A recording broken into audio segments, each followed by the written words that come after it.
tardes.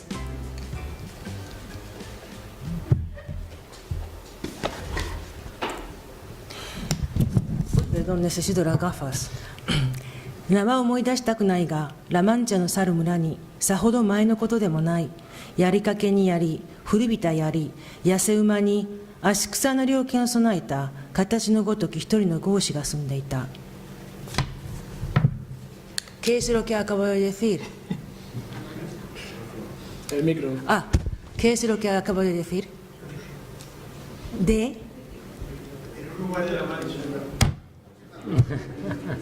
Eso es, fantástico, eso es. Pues como ustedes bien saben, que es una obra universal, traducida a más de 140 lenguas, al inglés en 1612 y al francés 1614 y al japonés, que es mi lengua materna, 1983. Don Quijote es una obra muy arraigada en Japón, en mi país. Pues, ¿se acuerdan José Luis Coll, señor humorista? Un día me invitó a su programa y me preguntó, bueno, Yuki, tú eres japonesa, ¿no? Y me han dicho que en Japón vosotros pensáis que Don Quijote existió de verdad. Y yo dije que sí, porque en Japón pensamos que Don Quijote existió de verdad. De hecho, se ofrece mucho una obra de ballet que se llama Don Quijote, ballet clásico, y también hay una cadena de tiendas donde se venden electrodomésticos, chuches, todo lo que sea durante 24 horas, que se llama Don Quijote, que tiene 400 tiendas por toda Japón. Y aparte, un actor muy famoso de kabuki, que es un baile tradicional japonés, que estrenó una obra musical que se llama La Mancha, Hombre de la Mancha, en 1969. Este año, en octubre, van a ser el 50 aniversario de esa obra y él va a actuar, ya ha actuado más de 1.300 funciones. Así que yo soñé con España y vine aquí hace unos cuantos años, cuyos números no les voy a contar, pero cuando vine aquí a estudiar un semestre me encontré con el profesor Rafael Fuentes, que me dio la clase de literatura siglo XX. Literatura española siglo XX. La verdad que esa clase fue muy difícil para mí, todo en español, ensayo en español, pero me hizo crecer, entender la cultura española y yo me siento muy contenta de que ustedes también puedan escuchar su conferencia hoy, que seguramente les dará un punto nuevo a esta gran obra. Y ahora voy a ceder la palabra al subdirector de programas internacionales de Toledo, se llama Miguel López Alarcón. Muchas gracias, que disfruten.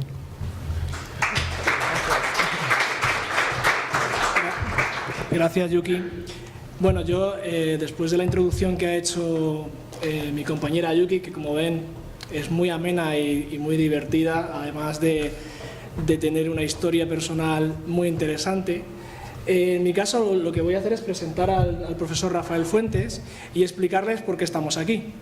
El motivo de estar aquí es que desde que se fundó la fundación aquí en Toledo, en San Juan de la Penitencia, en 1982, ya empezó y que había una clase y también una ruta, la ruta del Quijote, la cual ya realizaba y sigue realizando el profesor Fuentes. En esta ruta, que pasamos por distintos escenarios donde se desarrolla la novela, bromeamos porque ya son tantos años que hablamos que casi hacíamos la ruta antes de que se escribiese el Quijote. Pero después de esto empezamos a hablar de hacer una introducción con nuestros estudiantes en la fundación y el profesor Fuentes decidió muy acertadamente hacer esta conferencia que se hizo ya el curso pasado, la primavera de 2019 para nosotros, sobre la internacionalización del Quijote. fue después de tantos años un descubrimiento, y yo creo que es el encanto del Quijote. El Quijote tantas veces lo puedes leer y tantas veces puedes encontrar algo diferente, dependiendo de uno en el momento que se encuentre de su vida, de su edad o de su estado de ánimo. Y con el profesor Fuentes lo que vimos es que fuera del Quijote, como siempre quizá los españoles caemos en no valorar nuestro propio patrimonio, no valorarnos a nosotros mismos, y tienen que venir desde fuera a darle valor en algunas ocasiones. Entonces, en esta conferencia que ya dictó en la Fundación, mi compañero Paco, que está aquí, y yo, que estábamos presentes, salimos sorprendidos de cuántas cosas todavía no conocemos del Quijote y cuántas nos quedan por conocer. Entonces, yo creo que ya solo quedaría darle la palabra al profesor Fuentes, que también decirles que da valor a esta conferencia el que él da la clase de cine en la Fundación, y por tanto aporta también esa visión que hay del cine de la novela de Miguel de Cervantes. Entonces, sin más, le dejamos al profesor Fuentes. Muchas gracias. Bueno, muchas gracias a la directora Yuki y a su director recién estrenado, Miguel, de la Fundación Ortega y Gasset, y los estudios internacionales de la Fundación Ortega y Gasset. Y efectivamente, cuando estuvimos hablando de hacer una conferencia, una charla y un coloquio introductorio para después, posteriormente, hacer la ruta, que lo haremos con un grupo de estudiantes mañana, pues yo pensé que el enfoque era darle un enfoque internacional, ya que estamos en un centro de estudios internacionales de la Fundación Ortega Marañón, pues darle un enfoque internacional a El Quijote.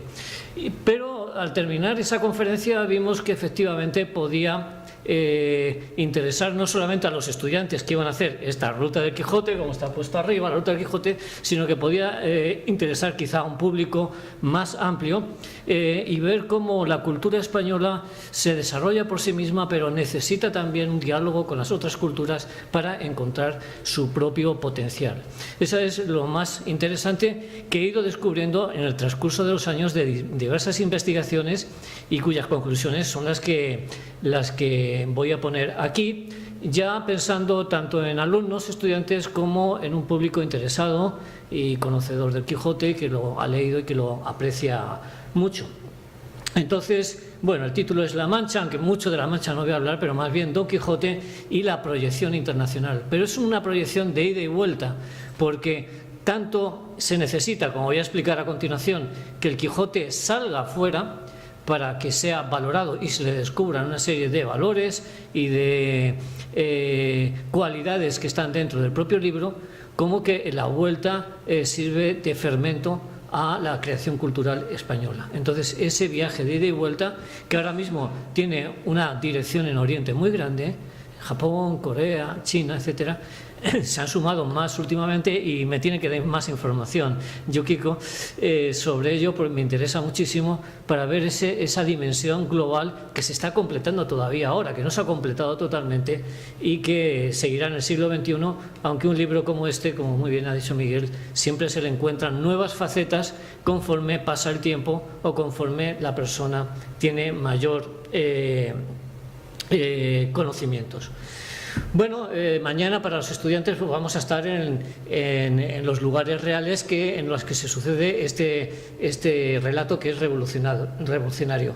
Es un relato que nace en la cultura española, pero que hoy es un mito universal, que es un patrimonio de la humanidad y que, bueno, tiene unos valores universales. Si no tuviese esos valores universales, no podría expandirse primero hacia Inglaterra, el resto de Europa, a Latinoamérica y llegar a Oriente. Y esos valores universales que están presentes en la novela del Quijote no se percibieron desde un primer momento cuando la novela se publica en España o cuando se difunde en España, sino que va a necesitar la salida fuera de España precisamente para poder apreciar esos valores intrínsecos que están en el libro. En España, cuando se publica, en el momento que se publica, en 1605, realmente hay una publicación en 1604 fallida y luego la que se difunde en 1605, consigue un éxito popular formidable, extraordinario, fuera de lo común, evidentemente, pero siempre con una interpretación muy pobre. Ese éxito es un éxito extraordinario, pero solamente se veía el libro como una parodia de los libros de caballerías. Y de hecho todavía hoy, cuando se habla en España de qué es el Quijote, la primera respuesta más evidente es una parodia de los libros de caballerías. Cosa que es cierta, pero es una verdad mínima. Es una parodia de todas las novelas antiguas, de las novelas bizantinas, de las novelas pastoriles, de las novelas de caballerías que conocía muy bien Miguel de Cervantes, porque él mismo escribió ese tipo de novelas. Y por lo tanto, esta adscripción a lo únicamente satírico que contenía el libro, contra los libros de caballerías, hizo ver al libro solamente como un libro de diversión, como un libro de entretenimiento, como un libro para reír. Y funcionó muy bien y se vendió mucho, pero quien leía el libro no veía nada más que una serie de bromas para reírse de los libros de caballerías que efectivamente se acabaron en ese momento. Pero el Quijote contenía mucho más que era opaco, que no se veía, que no se percibía por los lectores que lo estaban disfrutando el libro y que lo estaban apreciando muchísimo. Bueno, como acabo de decir hace un momento, ver de la profundidad que tenía llevó tiempo, y llevó el tiempo para que el libro saliese fuera de España y fuese leído a una escala internacional. Y bueno, la primera salida del libro, no de Don Quijote, pero la primera salida del libro efectivamente es hacia Reino Unido. Y esa salida hacia Reino Unido es absolutamente clave para una difusión internacional. Si se hubiese quedado en España, bueno, si se hubiese quedado en España, probablemente nunca se habría apreciado esa dimensión universal. Pero esto que estoy improvisando, y a propósito de unos libros que acabo de leer hace poco, le ha pasado a otros muchos productos culturales españoles. Por ejemplo, la pintura de Velázquez o la pintura de Murillo. Solamente es descubierta cuando España es invadida por los franceses y entran tropas británicas de Wellington y quedan fascinados con la pintura de Murillo o de Velázquez. De hecho, Fernando VII le regala a Wellington lienzos de Velázquez que se los queda maravillado, ¿no? Fue un regalo realmente un poquito excesivo el que le hizo, pero se exponen en Londres, están en Londres. Y es cuando se empieza a apreciar el valor, la valía de la pintura de Velázquez o la pintura de Murillo o la propia de Goya, que si no había sido despreciada. Por lo tanto, me he dado cuenta que es algo que no ocurre solamente en la literatura y que no ocurre exclusivamente con el Quijote, sino que ocurren con otras muchas creaciones culturales. Si España se cierra sobre sí misma, probablemente tiene esa capacidad de creación, pero no de valoración.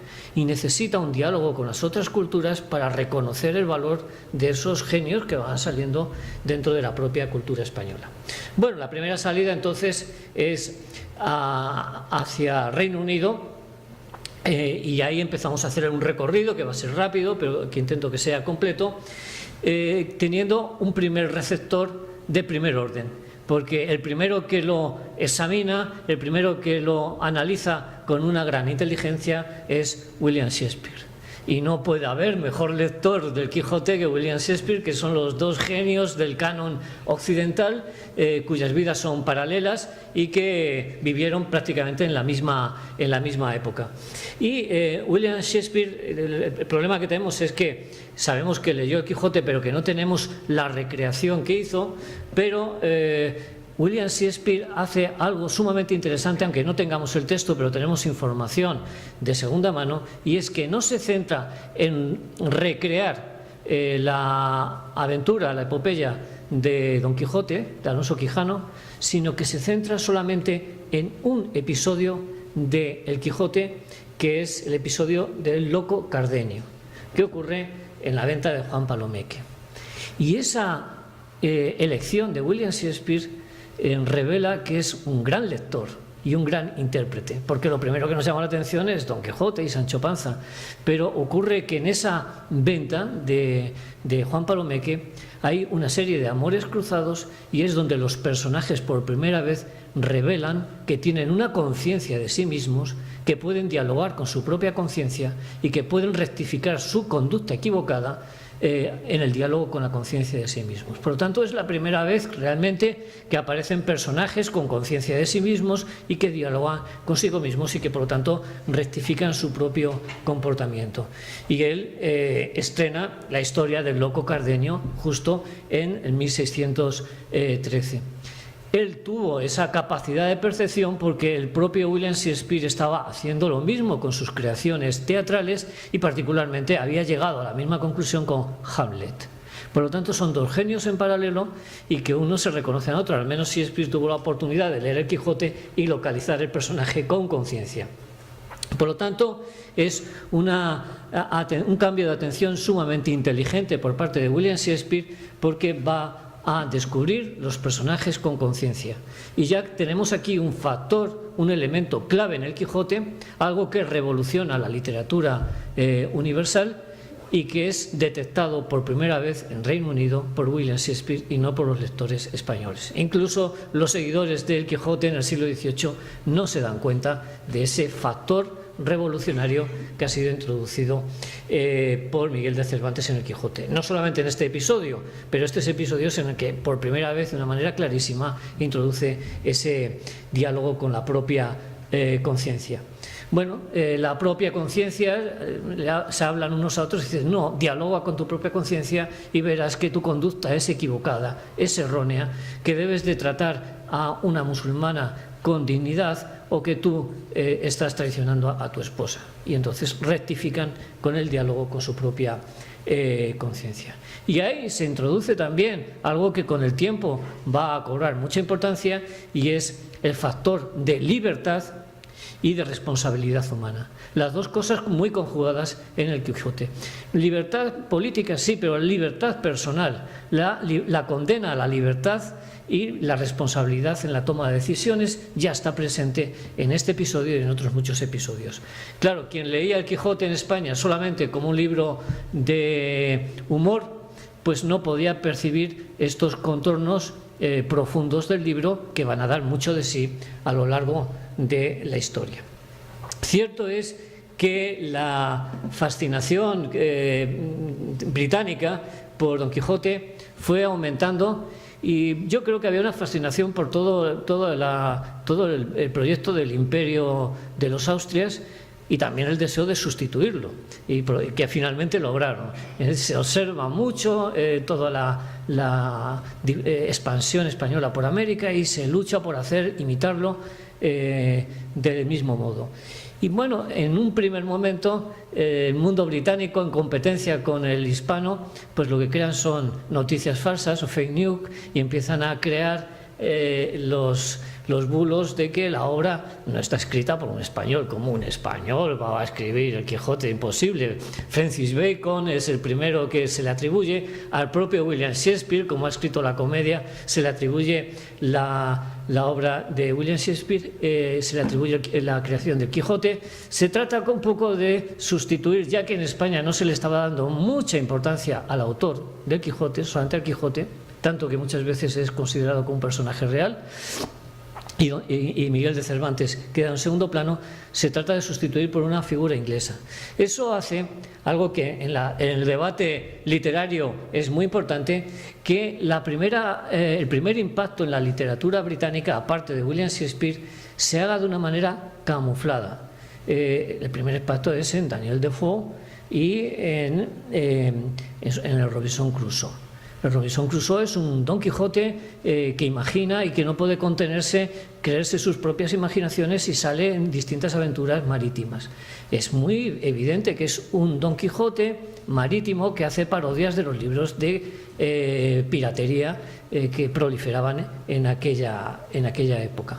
Y por lo tanto, Daniel Defoe crea un personaje que es el Robinson Crusoe, con un Sancho Panza, que es Viernes, que van y salen fuera. Y de hecho, es un libro que no reconoce explícitamente su deuda con el Quijote, pero que sí tiene una réplica en lectura política al Quijote. Daniel Defoe interpreta el Quijote como, o a Don Quijote como un personaje que realiza una acción imperialista, militar, pero enloquecida. Y finalmente lo que está diciendo al público británico es que, como Robinson Crusoe, debe de realizar esa aventura imperial, pero con mucha racionalidad y con mucha lógica, y emplear todo el avance tecnológico que tiene Occidente y Reino Unido, las armas de fuego y otras armas, para poder controlar esas islas a donde termina desembarcando. Por lo tanto, es una legitimación de la acción imperial, una crítica a la acción imperial española, considerándola como algo enloquecido y sin sentido, hecho por pura furia, y por el contrario decir, nosotros vamos a hacer realmente la verdadera expansión imperial con una hegemonía tecnológica. Por lo tanto, ya establece un diálogo que va a ser recogido en el siglo XX en España. Por ejemplo, los escritos de Ramiro de Maeztu lo retoman en esos términos, en una lectura de aventura imperial o no aventura imperial en cuanto al Quijote. Pero esa deuda es ocultada, no es reconocida, y de hecho en muchos estudios de carácter anglosajón se sitúa como la primera novela moderna a Robinson Crusoe de Daniel Defoe. Y bueno, eso ha creado una gran polémica, aunque espero que al final veamos cómo autores que están escribiendo en este momento de premios Nobel o aspirantes al premio Nobel del mundo anglosajón deshacen esa idea, pero esa idea se mantiene en los estudios anglosajones, esta entrada un tanto oculta del Quijote dentro de una novela muy importante, pero que está desarrollando y entrando en diálogo con el Quijote de Miguel de Cervantes. Toda esta situación va a cambiar con dos hechos, con dos circunstancias bastante importantes en Reino Unido. En primer lugar, en el siglo XVIII, la recepción británica cobra un nuevo impulso con la corte inglesa. En la corte inglesa, por cierto, que parece que se nos ha olvidado, pero en la corte inglesa se hablaba español como lengua diplomática en aquel momento. Luego eso va a desaparecer, pero era habitual. Y todavía en el XIX vemos cómo los románticos leen directamente el Quijote en español, aprenden español para leer el Quijote. Y es Jorge II y sobre todo su esposa Carolina de Brandenburgo, que quiere tener una biblioteca con los mejores libros que se hayan escrito jamás, y le dicen, bueno, pero le falta a usted el Quijote. Y entonces ella manda hacer una traducción exhaustiva, una traducción con anotaciones, la primera edición monumental, no la primera edición, pero la primera edición monumental, a Lord Carteret, que por cierto aparece en Piratas del Caribe, lo he sacado de ahí de un fotograma de Piratas del Caribe, y entonces hace un texto muy escrupuloso, revisado, con grabados, acompañado con grabados y con una biografía de Miguel de Cervantes, que es la base de la lectura de Cervantes como un héroe romántico, y está en el prólogo que hacen en la propia corte, saltándose la idea de que si es un autor inglés o no. Ahí queda claro que no es un autor británico, es un autor español. Por cierto, que esta edición espoleó a los investigadores españoles, y era como un agravio que en Inglaterra se hubiese hecho una edición tan monumental, con tantos grabados, y a final del siglo se hará una edición en español, pero siguiendo la línea que habían seguido los británicos. Siempre un poco, Miguel lo decía antes, no reconociendo, tardando mucho en reconocer la valía del libro, si no es porque se ha reconocido fuera y se han localizado cosas fuera, si no quizá nunca se hubiese hecho una edición crítica igualmente importante. Y desde luego en el desarrollo literario en la expansión del Quijote y su recreación en nuevas circunstancias va a cobrar una importancia fundamental Fielding. Fielding es un autor que no tiene ningún problema en recoger la herencia cervantina. De hecho, él está estudiando fuera de Inglaterra y escribe una primera obra que es Don Quijote en Inglaterra. Y ahí llega Don Quijote y desembarca en Inglaterra. Y lo toma desde otro aspecto que es igualmente muy interesante y que va a tener mucho impacto en toda la literatura del siglo XIX y en el siglo XX, y es Don Quijote como la persona que pone en evidencia la moral hipócrita, burguesa, llena de intereses. La persona desprendida que pone en evidencia los intereses burgueses. Y bueno, eso es lo que hace con su obra de teatro, con su primera versión en 1734, y después pues va a seguir en Joseph Andrews, y de alguna manera más diluida y cada vez más en novela realista británica, pero sentando las bases del realismo británico con su Tom Jones. Bueno, pongo unos datos más que aparecen en la pantalla. Él sí reconoce evidentemente la deuda con Cervantes, no es como Daniel Defoe, y bueno, Don Quijote en Inglaterra es la obra de teatro. Él lo empieza a escribir en Holanda y de alguna forma sigue la tradición de Shakespeare, porque vuelve a centrarse en los amores cruzados de la venta y escribe Los amores entre Joseph y Fanny, donde luego Don Quijote se introduce. Por lo tanto, la lectura cervantina sigue siendo sumamente importante.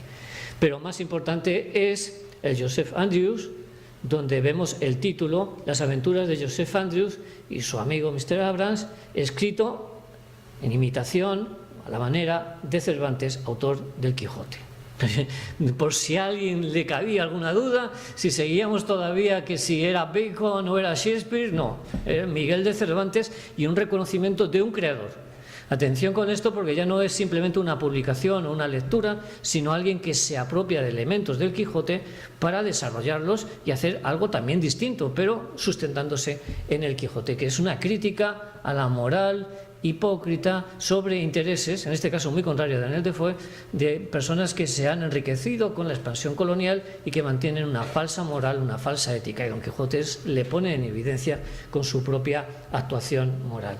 Y bueno, eso seguirá en el resto de sus producciones, y es el punto de partida de toda la novela realista británica, donde se desenmascara la falsa moral hipócrita y los intereses sociales.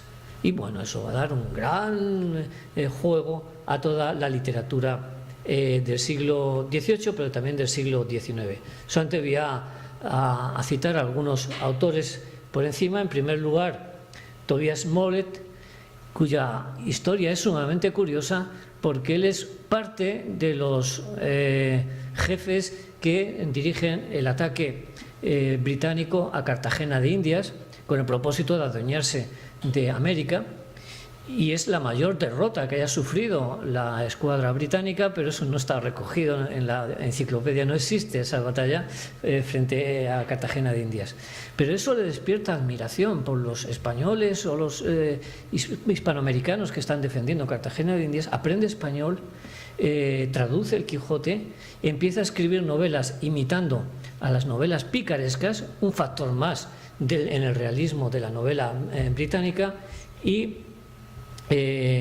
escribe bajo la influencia del Quijote las aventuras de Sir Lancelot Graves. Bueno, la novela de picaresca como personaje que se enfrenta a situaciones muy difíciles y va desarrollando su personalidad, y los personajes con conciencia están recibidos en sus propias creaciones en Reino Unido, siguiendo a Joseph Andrews.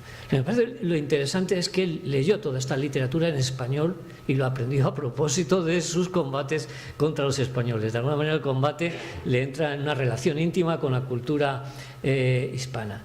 Y ahí vemos que ese es el punto de partida de una influencia muy grande en todo lo que pasa en el siglo XIX, pues en Jane Austen, por ejemplo, la parodia que hace de la novela gótica, pues está basada en el Quijote. Y por otro lado, la relación con los personajes y la relación de simpatía hacia el personaje, incluso al personaje que se equivoca o comete actos inmorales, pero hay una afinidad, una simpatía humana, va a ser recogida por Charles Dickens, evidentemente, y va a recoger Rinconete y Cortadillo o el Quijote. Son muy importantes para toda la obra de Dickens, en donde los papeles póstumos de Pickwick pone expresamente un reconocimiento, su primera obra, un reconocimiento explícito a la obra del Quijote.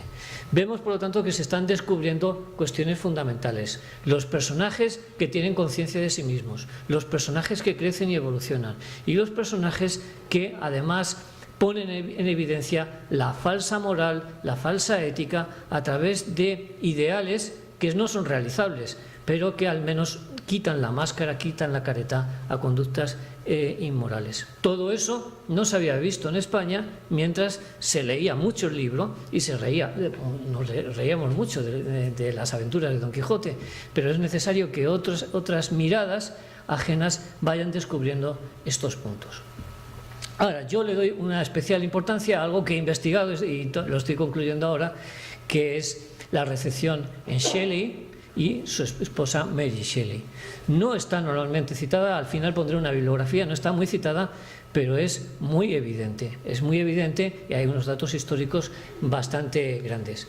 Bueno, sabemos que su primera gran obra, y la que le ha dado la fama mundial, la escribe en Villa Diodati, en un lago de Ginebra, en Suiza, y la escribe cuando están reunidos su esposo, Shelley, Lord Byron, el ayudante de Byron y ella misma y su hermana están reunidas y se hacen una apuesta a ver quién escribe el relato de terror más terrorífico. Por cierto, es un año en que un volcán hace que el verano se convierta en invierno y es el año sin verano en Europa, y están en verano allí, pero está lloviendo, hace mucho frío y se encierran a escribir. En ese momento, su esposo, Percy Shelley, le lee en español el Quijote. Ella todavía no sabía español y se lo lee en la villa. Y se lo va leyendo en voz alta y se lo va comentando. Y se lo va leyendo y van haciendo una reflexión sobre el Quijote. Eso es sumamente interesante. Luego ella aprenderá español y hará una biografía muy importante de Miguel de Cervantes como personaje romántico. Pero ahí salta la chispa de un personaje que enloquece y que, tratando de hacer el bien, hace el mal. Y por lo tanto ilumina otro elemento que está en el Quijote, y es el factor también destructivo que puede traer consigo realizar las fantasías, realizar las imaginaciones. Bueno, es muy importante si quieres mejorar el mundo, pero cuidado, porque muchas veces con la mejor intención, realizar tu fantasía o tu imaginación, incluso social o política, yo creo que tiene una intención política en su primer momento, respondiendo a su madre y a su padre, se pueden crear situaciones destructivas. Y ahí surge Frankenstein. Frankenstein es el doctor que tiene la fantasía y la imaginación de la propia Mary Shelley de resucitar a los muertos. Y nace de Shelley, que nació, Shelley lo sabemos todos, nació justo al mismo tiempo que murió su madre. Su madre muere en el parto y ella iba a leer casi todos los días, siempre que podía, al cementerio en la tumba de su madre. Por lo tanto, el deseo de que su madre resucitaba era algo que llevaba en el corazón.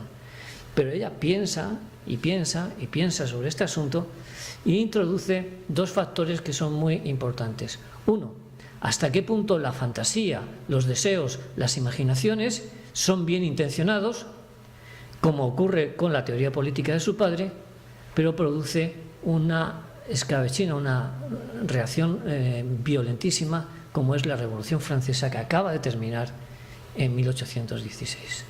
Y ese es un debate que tiene con su padre y con su madre. Ellos alientan la revolución y ella ve los efectos de la revolución y la mortandad en Europa. Por lo tanto, creo que interpreta el Quijote desde ese otro punto de vista.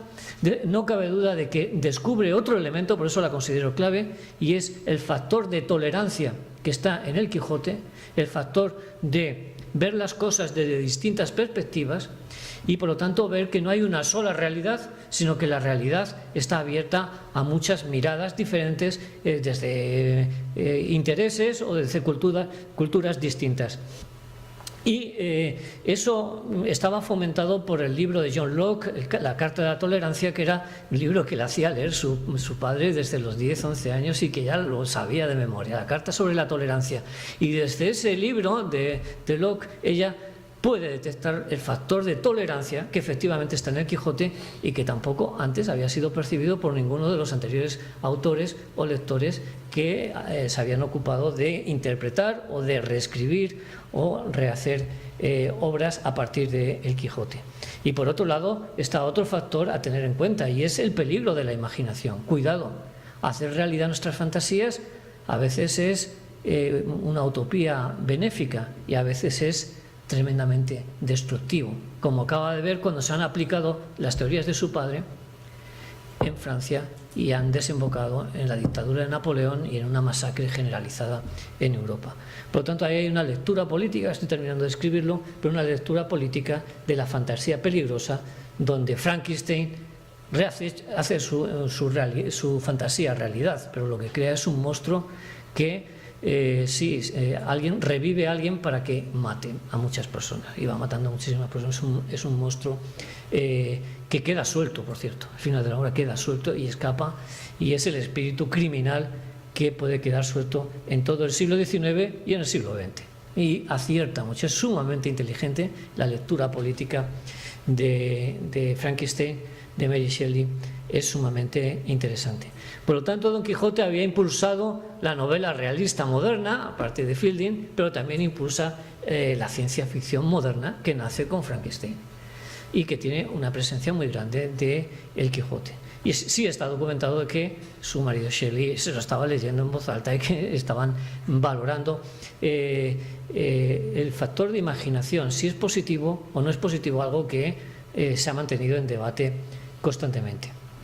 Bueno, ese es el punto de partida de toda la reflexión romántica, que podíamos estar muchísimo tiempo en ello, pero yo quiero hacer más bien un panorama general para que podamos luego orientarnos en la excursión o abrirles perspectivas para volver a leer desde estos puntos de vista abiertos desde distintos lugares, países y culturas. Desde luego, el romanticismo alemán lo que hace es reflexionar muy en profundidad sobre el Quijote, y ahí encuentran otro factor nuevo que antes no había sido tenido en cuenta, y es que el héroe cómico de Miguel de Cervantes también es un héroe trágico. En el fondo es un héroe trágico, es un héroe que sí nos hace reír, pero al final es derrotado, y es derrotado con todo el idealismo que lleva dentro, quizá por no tener en cuenta las circunstancias reales. Y desde ahí lo leen los hermanos Schlegel, que son los que lanzan la teoría romántica, de la literatura romántica, Tieck, Goethe, que lo va a recoger en su propia obra, Schelling, Hegel, y todos le dan una categoría muy importante, hasta el punto de que Hegel lo sintetiza diciendo la más profunda novela de todos los tiempos. Bueno, ya si había habido distintos autores que lo habían considerado así, ya la filosofía romántica idealista alemana lo cataloga de esa manera. Y son muy radicales, porque para ellos es un mito contemporáneo. Nosotros podemos decir que un mito puede ser una falsedad, pero ellos consideran que nos guiamos más por mitos que por realidades, y que hay mitos que son positivos, y por lo tanto consideran que esos mitos son una forma de conocer la realidad, que una obra de ficción o una obra de arte es una forma, tiene una verdad que nos permite ver, o al menos intuir, comprender unas realidades que de otra manera no las podríamos ver. Y por lo tanto consideran que es un mito moderno distinto de los mitos antiguos grecolatinos. Es un mito moderno como el Don Juan, que también surge en España, como es el Quijote. Hay una serie de mitos modernos que primero son nacionales, pero que después se convierten en internacionales. Y ellos lo sintetizan, es la lucha del ideal con lo real. Y también es otra acepción que surge en Alemania en el siglo XIX y que ha quedado un poco estereotipada. Francisco Rico, de la Real Academia de la Lengua, dice que no me digan que es la lucha del ideal con la realidad, porque estoy saturado de escucharlo. Pero efectivamente ahí ese factor está presente en el libro, y hasta a mediados del siglo XIX no se formula, no se ve desde ese punto de vista. Y son los Schlegel, los creadores de la teoría romántica moderna, los que dicen: olvidemos la falsa literatura de franceses e ingleses e imitemos esta obra maestra. Es acabar con la herencia grecolatina y empezar con una mitología moderna. Y los franceses no se sienten ofendidos, porque Víctor Hugo Otro autor que tiene un contacto muy íntimo con España porque su padre es un general napoleónico que invade España y él estudia en la compañía de los jesuitas y aprende español, puede leer la literatura española en español, a Lope de Vega, a Calderón y a Cervantes. El Quijote lo puede leer en español. Él luego, cuando era mayor, esto ya son chismes, pero cuando apuntaba con quién, las amantes que tenía o lo que le costaba un amante, lo escribía en español porque ya nadie sabía el español en Francia. Entonces él, como sabía español, se han encontrado todas las anotaciones en español y se sabe exactamente con cuántas mujeres y cuánto le costaba, y él utilizaba el español como un lenguaje secreto, pero él recoge toda esa tradición, desde luego teatral y también novelesca, y sus seguidores lo formulan de esa manera. Alfred de Vigny dice: Don Quijote representa la desdicha de la imaginación y del entusiasmo desplazados por la sociedad vulgar y materialista. Por lo tanto, ese choque contra una sociedad hipócrita aquí adquiere una dimensión más global y más filosófica. Y bueno, a partir de ahí Víctor Hugo le da muchas vueltas y crea una categoría clave en la historia del arte moderno, que es la categoría de lo grotesco. Lo grotesco es aquello donde el ideal se mezcla con lo más terreno y más bajo, y quedan fundidas las dos cosas entrelazadas. Y por lo tanto lo grotesco va a ser un factor clave en el romanticismo de Víctor Hugo y del desarrollo artístico posterior. Ya no va a ser la belleza el objetivo de la obra de arte, sino que va a ser quizá lo grotesco, la mezcla de lo excelso y de lo más bajo, como se da muchas veces en la realidad. Bueno, eso se venía practicando, pero quien lo formaliza y lo conceptualiza es Víctor Hugo a partir de la experiencia del teatro de Lope de Vega, Los criados y los señores, pero también del Quijote. El Quijote es una síntesis efectivamente de lo grotesco. Bueno, toda esta tradición que se está levantando del siglo XVIII, en el siglo XIX, va a originar lo que muchísimos teóricos, Lucien Goldman es el autor francés que lo acuña por primera vez, es el héroe problemático. El héroe problemático tiene como prototipo a Don Quijote y va a tener un desarrollo extraordinario en toda la literatura del siglo XIX y finales del siglo XX. ¿Qué es el héroe problemático? Aquel que tiene unas cualidades buenas o malas, pero bueno, nos interesan más las cualidades excelsas que no encajan con los esquemas mercantiles de la sociedad moderna y que por lo tanto es desplazado, es derrotado, es humillado o es torturado y queda fuera. Es alguien que queda fuera del orden del sistema porque sus cualidades no cotizan en el orden, casi podemos decir comercial, o en el orden político de cada momento. Y el siglo XIX se nutre, casi todos los héroes se nutren de aquel que tiene unas cualidades que podrían ser excelsas, pero que la sociedad no les permite sacarlas a la luz porque no están dentro del orden, en última instancia, el orden económico creado en ese momento. Y el modelo es el Quijote. Bueno, quizá sea el romanticismo alemán el que impulse ese problemático, con las penas del joven Werther y el suicidio de Werther, y es el primero que podríamos estar ahí. Yo creo que las afinidades electivas, pero no puedo demostrarlo, pero tengo la intuición, tengo que investigarlo.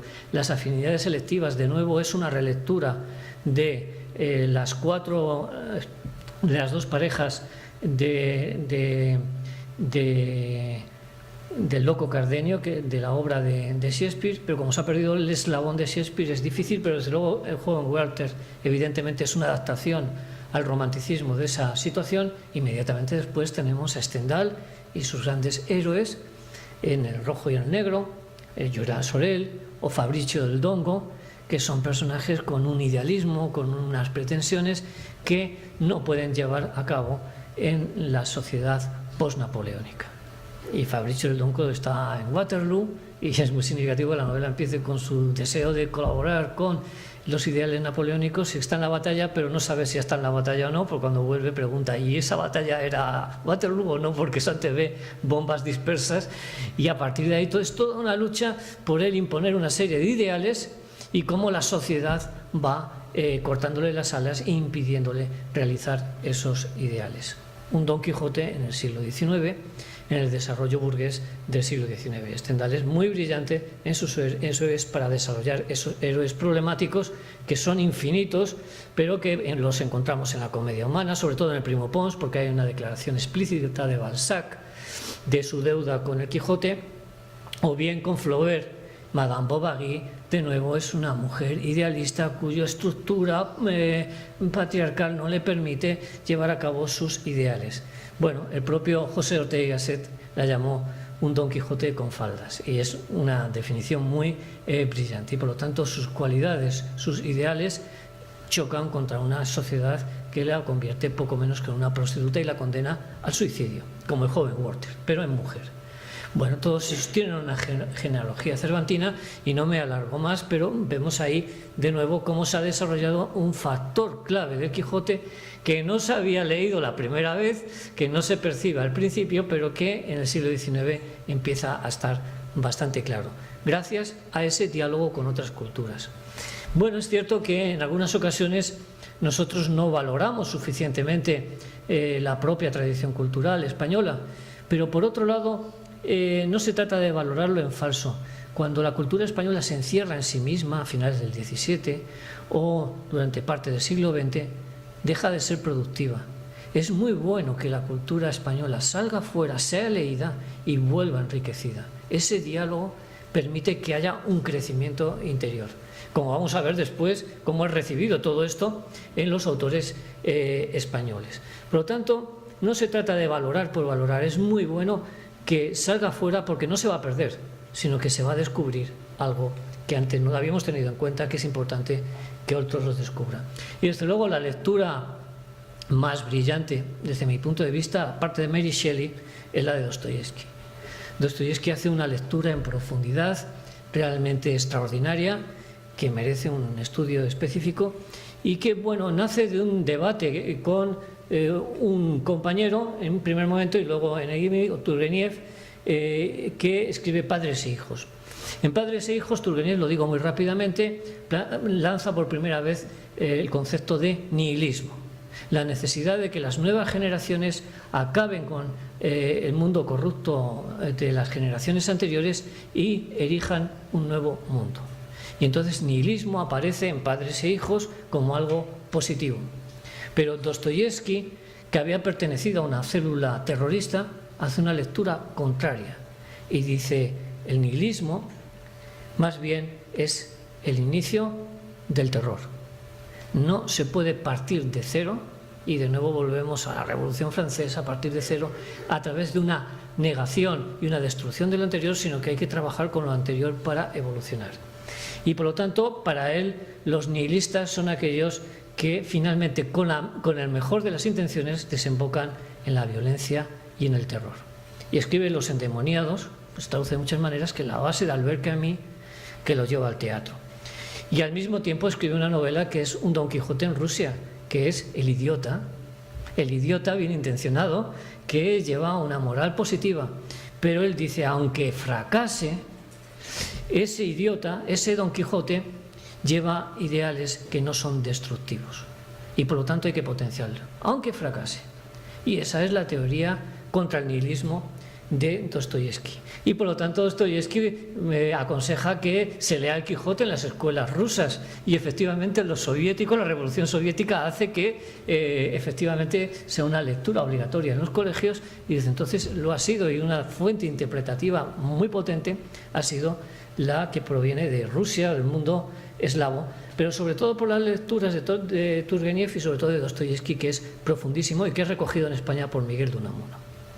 Entonces vemos que de nuevo hemos descubierto personajes con conciencia, una fantasía positiva, desenmascarar la falsa moral, pero también una fantasía que puede ser destructiva, que conduce al concepto de nihilismo. Muchísimas cosas que antes no se habían visto. y lo que todavía nos queda por ver, porque todavía hemos empezado el siglo XXI y hay muchas cosas más que ver. Bueno, es entonces cuando el espíritu cervantino llega realmente a España. En el 19 se empieza a decir, no, si fuera lo valoran tanto, debe ser muy importante, se empieza a leer, pero se lee mal. Muchas veces hacían dictados del Quijote, dictando pasajes que eran parodias en las cuales Cervantes se burlaba de novelas, pastoriles, y lo tomaban como una fórmula que había que seguir, había que imitar eso, que no estaban comprendiendo el sentido del libro. Pero los autores que empiezan a leer la lectura que ha hecho Goethe, que ha hecho Flaubert, que ha hecho Dostoyevsky, vuelven a leer el libro y entroncan con esa tradición cervantina, pero de una manera creativa. Y el primero que lo hace es Benito Pérez Galdós. Benito Pérez Galdós se cura de su fanatismo liberal precisamente leyendo el Quijote desde la comedia humana, desde Flaubert y desde Dostoyevsky.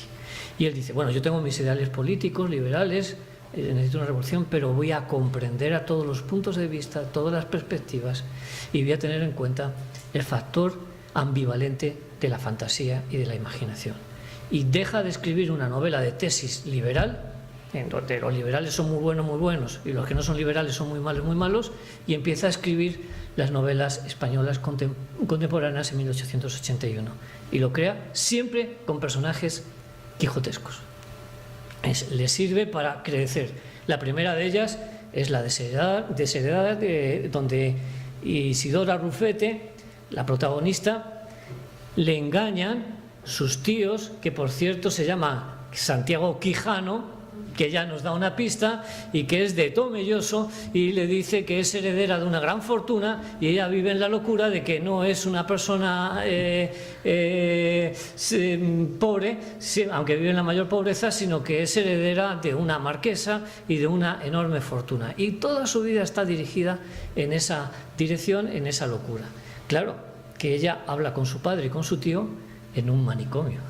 Es una idea de manicomio. Y por lo tanto, de nuevo recobra la ambivalencia de la fantasía y de la imaginación, porque mientras ella mantiene esa fantasía, evidentemente lleva una vida noble, aunque pobre.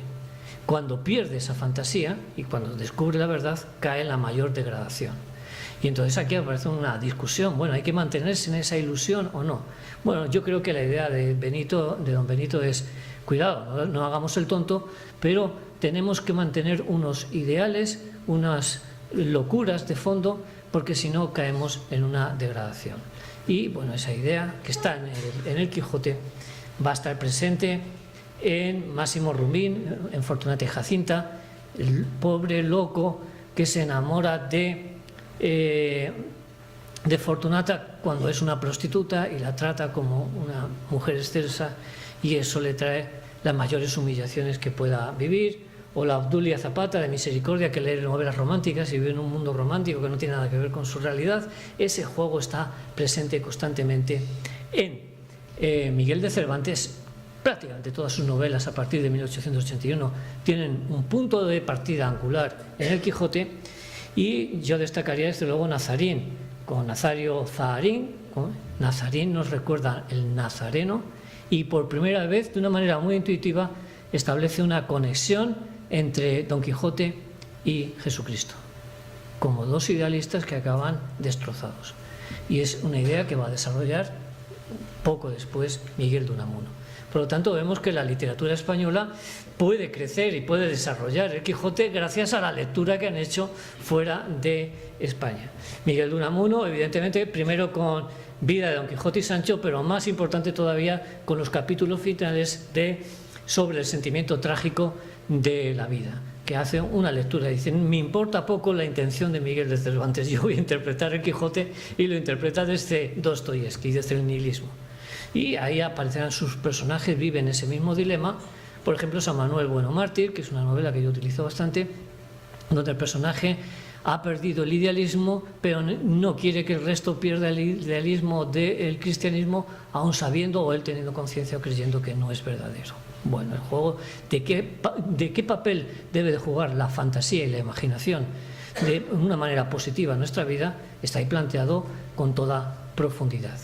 Y a partir de este momento es cuando ya sí se acepta el Quijote como un libro clave del alma española, nada más y nada menos, pero con todos los prolegómenos que he estado contando. Y bueno, aquí tiro un poquito barriendo hacia casa, porque va a ser José Ortega y Munilla, padre de José Ortega y Gasset, el que encargue a Azorín que haga una ruta por los lugares del Quijote y que lo publique, tiro más para casa, en El Imparcial, en los lunes del Imparcial, que yo afortunadamente dirijo ahora en una versión digital. Y ahí es donde empieza a publicar la ruta del Quijote, cómo es los lugares que aparecen en el Quijote, cómo eran en ese momento. Y aparece finalmente recogido como la ruta del Quijote, que seguimos utilizándolo todos como nombre a esas excursiones por ese territorio. Y es ver cómo pervive una esencia, vamos a decir, espiritual a lo largo de los siglos, no a través de los libros, sino en la vida real de los pueblos. Esa es la idea y la intención de Azorín, y con los cuales entrará inmediatamente después en un gran debate pues José Ortega y Gasset, el hijo de José Ortega y Munilla, un hijo polémico que polemiza con su padre, aunque le admira mucho, y cuyo primer libro son las Meditaciones del Quijote. Y bueno, ahí entra en todo el debate anterior, está ahí sintetizado para quien quiera entrar en él, pero lo que viene a decir es que no hay que ser quijotescos, como dice Unamuno, sino que hay que ser cervantinos, es decir, alguien que conoce esos ideales pero también conoce la realidad y tiene la ironía de ver el contraste entre el ideal y la realidad. Es la tesis central de las Meditaciones del Quijote, que es una réplica a Vida de Don Quijote y Sancho y del sentimiento trágico de la vida. Es decir, bueno, tengamos una visión optimista de la vida. Y estos son los autores que recogen la herencia internacional del Quijote y ponen en marcha una lectura moderna y creativa del Quijote en España, pero después de ese periplo. Bueno, podríamos dejarlo ahí, pero no, voy a dejar unos apuntes que son importantes, porque a raíz de toda esta creación de Miguel de Unamuno, de Azorín y de José Ortega y Gasset, va a ser Don Quijote un patrimonio no solamente del alma española, sino del alma hispana. Hay muchísimos autores, muchísimas recreaciones del Quijote, y bueno, pongo dos ejemplos que son muy significativos, el de Jorge Luis Borges y el de Carlos Fuentes. Borges dice: Don Quijote es el que nos pone de acuerdo a españoles, hispanoamericanos y a los hispanoamericanos entre todos. No hay otra cosa que nos ponga de acuerdo. Sobre lo demás discutimos, Don Quijote es indiscutible. Y luego, bueno, a esto le da una formulación teórica Carlos Fuentes muy importante, que es recibida en el boom de la novela latinoamericana y que pervive hasta la actualidad. Por lo tanto, es un mito no solamente del alma española, sino del alma de la comunidad hispana. Esa es la idea que se ha instalado y que sigue vigente en el momento, y que, bueno, será discutida o no, pero de momento está fuera de discusión.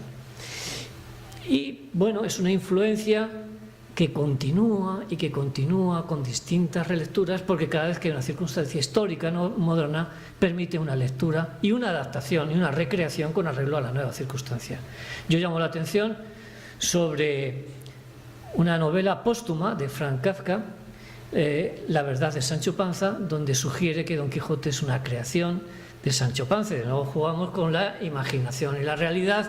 Es necesario que exista Don Quijote, aunque es imposible que exista, así que lo vamos a fantasear, lo vamos a imaginar. Y esta obra, La verdad sobre Sancho Panza, ha tenido mucho impacto sobre autores actuales que están escribiendo en este exacto momento. Yo señalaría en el siglo XX, sin tratar de ser exhaustivo, pues Monseñor Quijote de Graham Greene, la última novela de Graham Greene, que de nuevo juega con un sacerdote de Tomelloso que por un error burocrático es convertido en monseñor y que va a venir a Madrid a decir que no es monseñor, y se viene con él un alcalde de Tomelloso que es del Partido Comunista. Es decir, entonces se meten los dos en el coche y en el viaje discute el idealista religioso con el materialista marxista comunista, y van discutiendo durante todo el viaje hacia Madrid, y lo actualiza. Y es un legado de Graham Greene muy inteligente, aunque se le ha criticado mucho. Yo creo que es muy inteligente y es su última obra. Y bueno, yo quisiera señalar algo importante, porque sitúa muy bien el Quijote finalmente. El novelista checo afincado en Francia, Milán Kundera, todavía vive, no creo que haya muerto, ya debe ser muy mayor. Él escribe El arte de la novela y le dedica un capítulo muy importante a El Quijote. Y dice, bien, Husserl dice que René Descartes y Newton son los creadores de la modernidad. Sí, si añadimos al Quijote y a Miguel de Cervantes, porque Miguel de Cervantes y el Quijote son el lado oscuro y el pago en sufrimiento para el desarrollo de la cultura moderna. Y es sumamente inteligente. Dice, bueno, sí, pongamos a Descartes, la racionalidad, pongamos a Newton, la ciencia, y pongamos el sacrificio que traen consigo eso para poder desarrollar esa racionalidad y esa ciencia. Y por lo tanto lo coloca como punto de partida de la modernidad.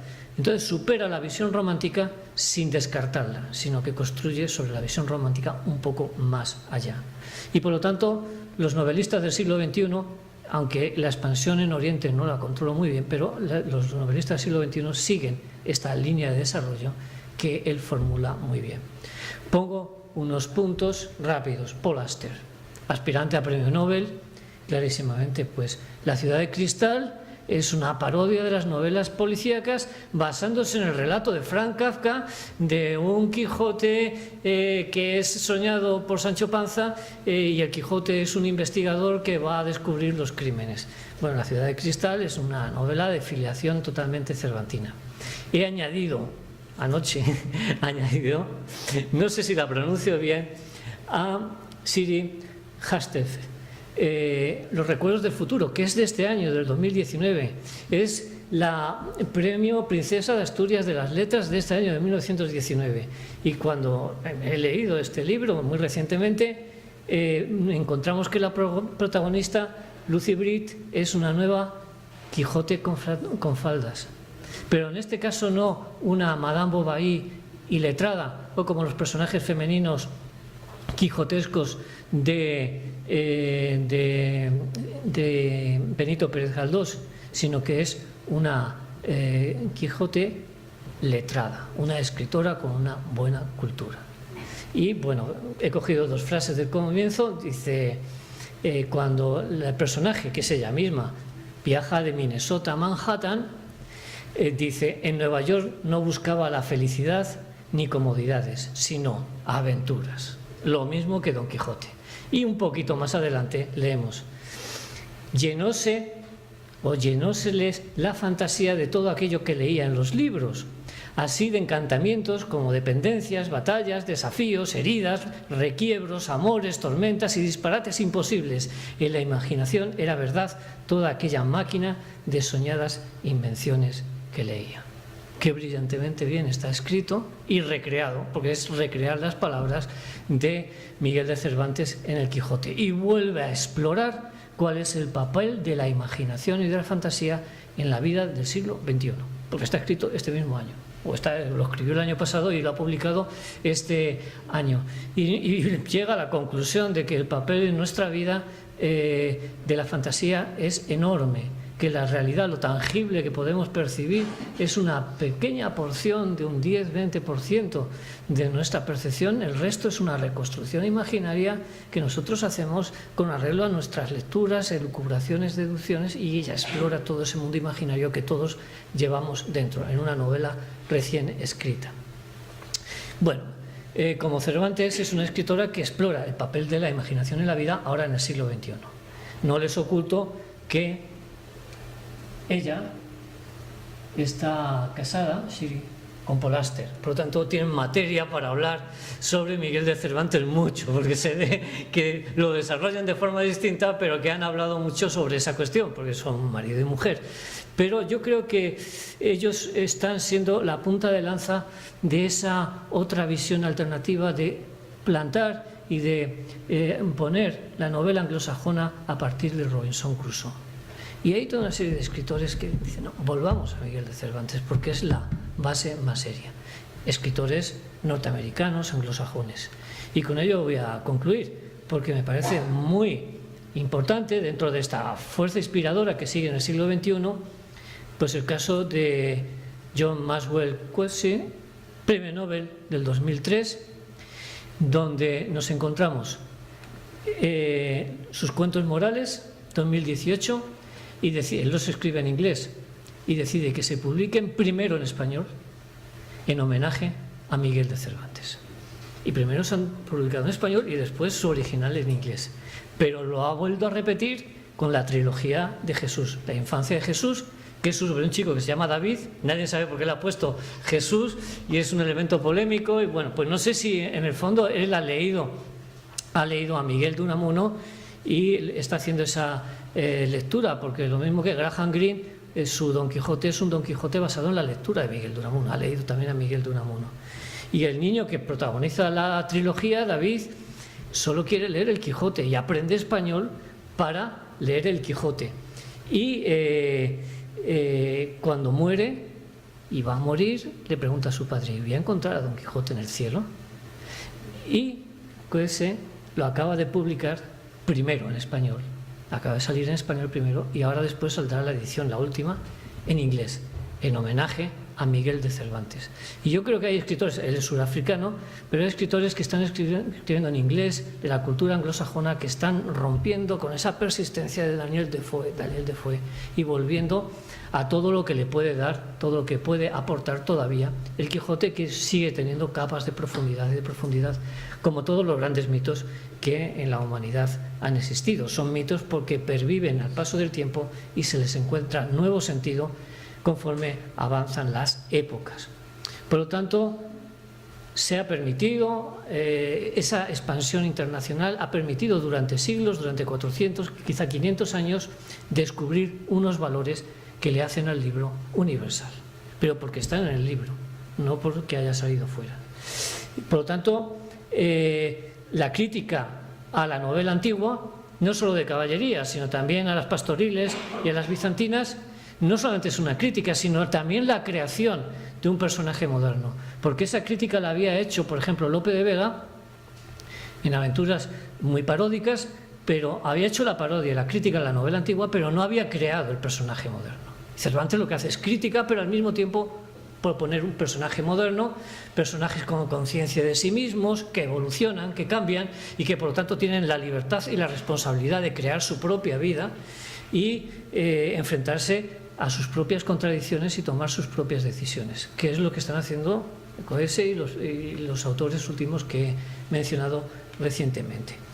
Y bueno, los valores del perspectivismo, de la tolerancia que están en el Quijote son algo que de nuevo desarrolla mucho la empatía, y se está hablando mucho de que la lectura, y sobre todo la lectura de la novela y también el teatro, fomentan la empatía en los lectores y la tolerancia hacia los demás.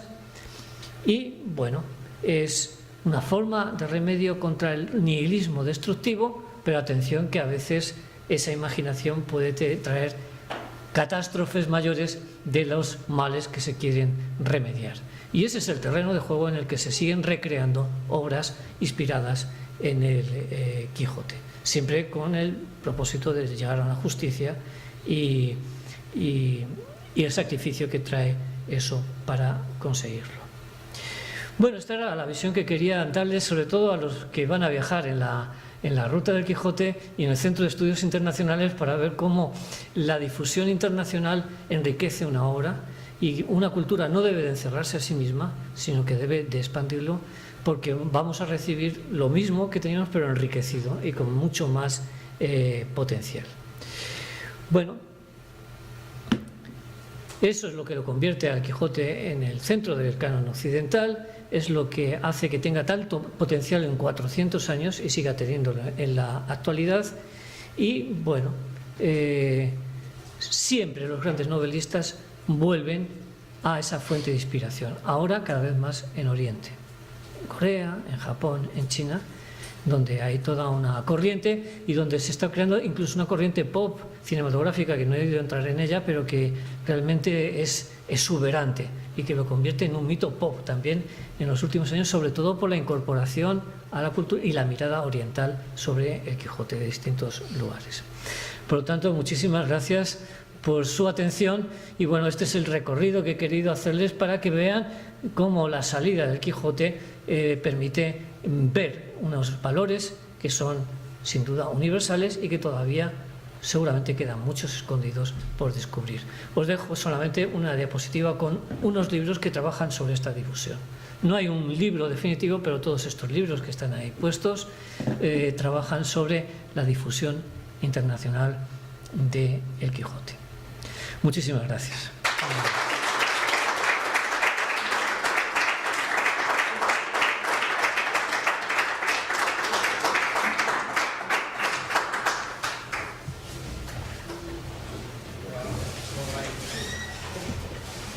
Bueno, no sé si tengo que decir ahora, wow, sí, pues precisamente he subido aquí para dar paso a las preguntas, así que ya veo que hay unas. Discúlpeme que sea medio precipitado. Adelante. Le agradezco mucho, la conferencia ha sido magistral, pero la incidencia que ha hecho usted en la comprensión, en la falta de comprensión de lectora que tenemos en general en este país, ¿no?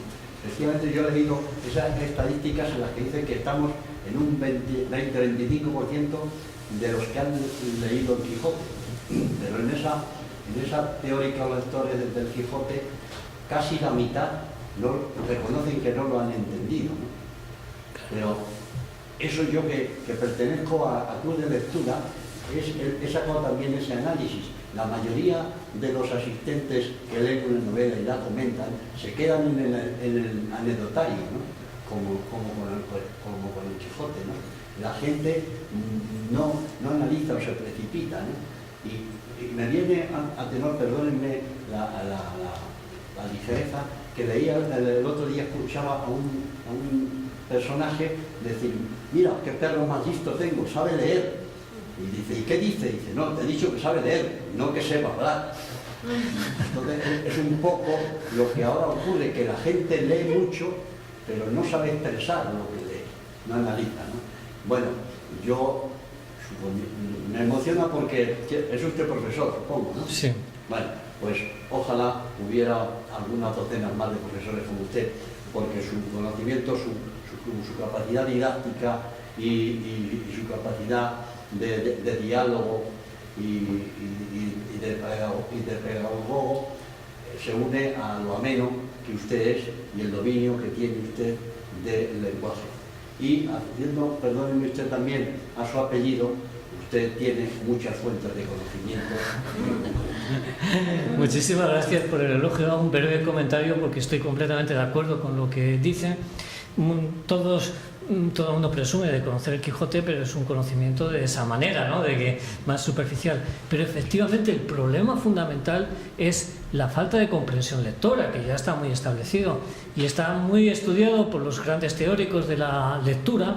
Por ejemplo, la Escuela de Constanza, el libro de Wolfram Iser, de que una obra tiene muchos niveles de significado y que no podemos quedarnos con la hojarasca superficial, porque probablemente eso embrutece.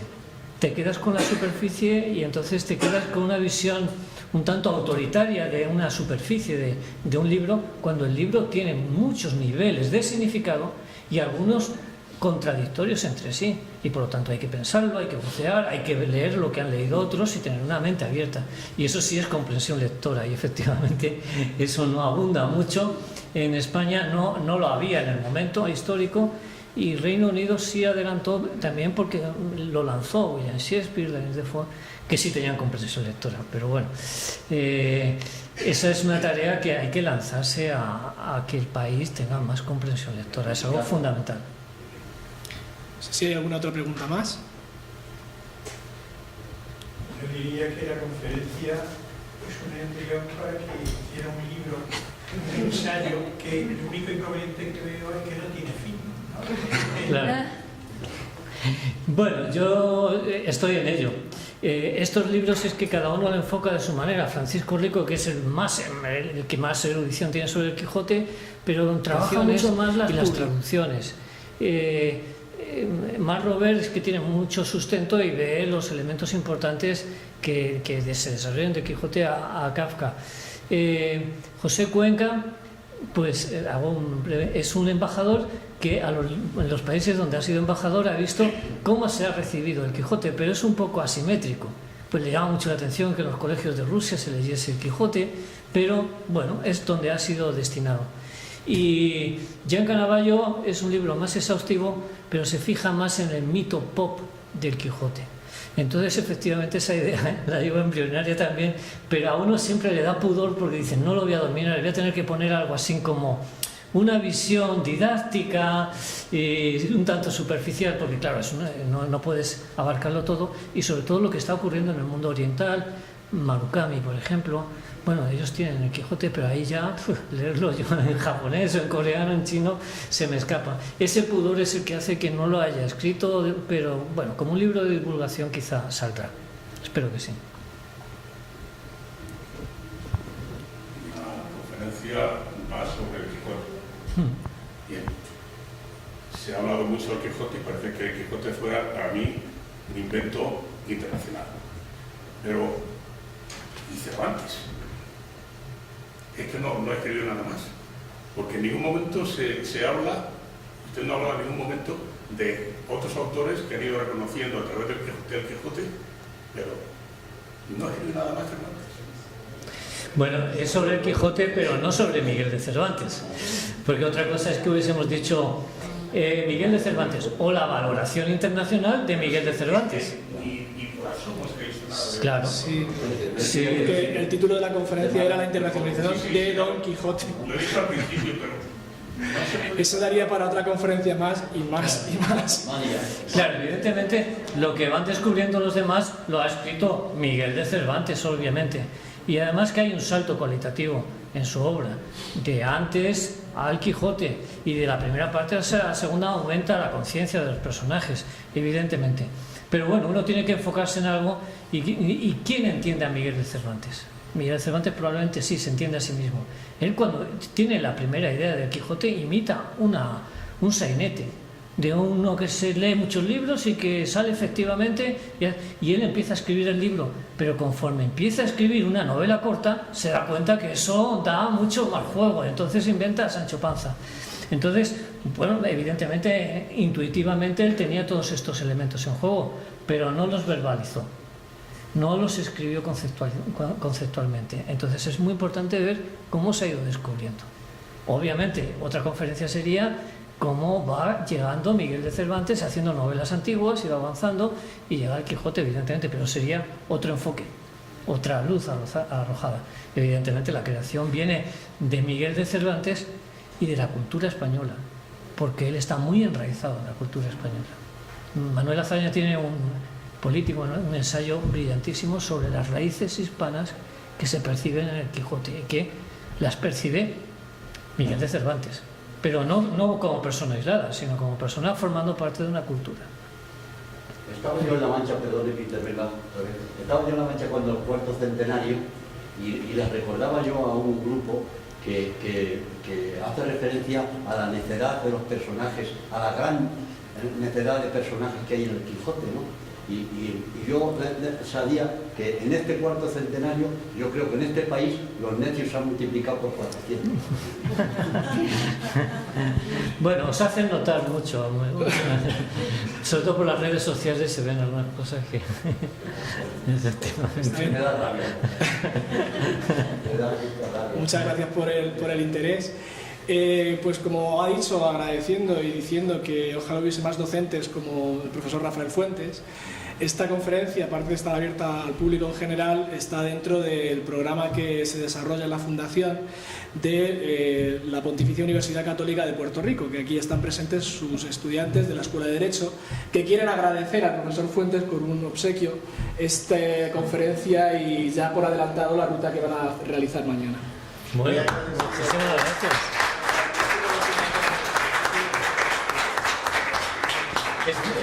¿Es de mala educación o de buena mirarlo? No sé si será el yermo de Mambrino. Bueno, muchísimas gracias, muy amable. Todo sea que mañana en la ruta luego me lo quiten y digan, devuelvan algo que no, pero espero que no. Pues muchas gracias por su asistencia, ha sido un placer volver a escuchar la conferencia con otros matices, porque lo bueno que igual que hablaba al principio la novela del Quijote, cada vez que uno la lee tiene un enfoque diferente, pues cada vez que uno escucha las conferencias del profesor Fuentes tiene un enfoque diferente y una aportación nueva. Así que muchas gracias y hasta la próxima. Gracias.